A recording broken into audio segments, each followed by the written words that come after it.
Anantapuram MLA Daggubati Venkateswara Prasad bike పై helmet ధరించి నగర వీధుల్లో తిరిగారు. చెత్తా చెదారం, డ్రైనేజీల పరిస్థితిని నేరుగా పరిశీలించారు. పారిశుద్ధ్య కార్మికులు వచ్చే మాస్టర్ పాయింట్ ను ఆకస్మికంగా తనిఖీ చేశారు. పారిశుద్ధ్య కార్మికులు ఎంతమంది ఉన్నారు, ఇందులో రెగ్యులర్ ఉద్యోగులు, కాంట్రాక్టు ఉద్యోగులు ఎంతమంది ఉన్నారన్నది ఆరా తీశారు.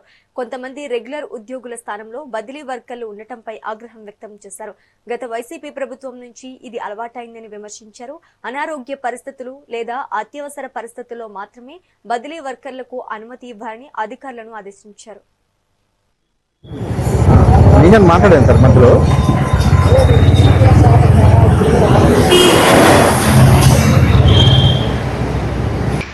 మా మున్సిపల్ కమిషనర్ గారితో పాటు మార్నింగ్ 5:30కే 5th సర్కిల్ విజిట్ చేయడం జరిగింది. దానిలో భాగంగా దాదాపు 5th సర్కిల్లో 6 డివిజన్లు ఉంటాయి. ఎంతమంది వర్కర్స్ ఉన్నారు, శానిటేషన్ వర్కర్స్ ఎంతమంది ఉన్నారు, డ్రైన్లు క్లీన్ చేసే వాళ్ళు ఎంతమంది ఉన్నారు అనేది చెక్ చేయడం జరిగింది. ముఖ్యంగా బదిలీ వర్కర్ల విషయంలో చాలా రోజుల నుంచి ఒక ఇది ఉంది. దానిలో భాగంగా 19 మంది పర్మనెంట్ ఎంప్లాయీస్ ఉంటే 11-12 మంది బదిలీ వర్కర్లు రెగ్యులర్గా రావడం జరుగుతుంది.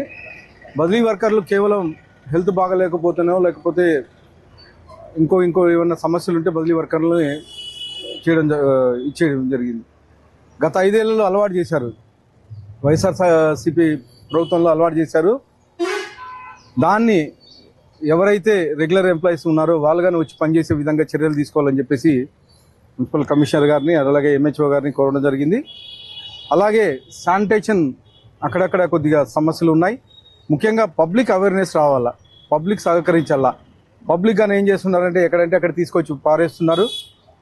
అలా కాకోకుండా డస్ట్బిన్లో పెట్టేస్తే మా మున్సిపాలిటీ సిబ్బంది దాన్ని కలెక్ట్ చేసుకొని డైరెక్ట్గా డంపర్లో కానీ ట్రాక్టర్లో కానీ తీసుకెళ్తారు. కానీ ఇక్కడ మేము అబ్జర్వ్ చేసింది ఏంటంటే ఎక్కడ ఎవరి ఇంటి ముందు వాళ్ళు చేసుకోవడం ఇలా జరుగుతుంది. పబ్లిక్ అవేర్నెస్ కానీ క్రియేట్ చేస్తున్నాం. దానిలో భాగంగానే ఈరోజు అందరి ఇళ్ళకి వెళ్ళి కానీ మా ఎంహెచ్ఓ గారిని వీళ్ళని చెప్పడం జరిగింది. మా మున్సిపల్ కమిషనర్ గారితో పాటు మార్నింగ్ 5:30కే 5th సర్కిల్ విజిట్ చేయడం జరిగింది.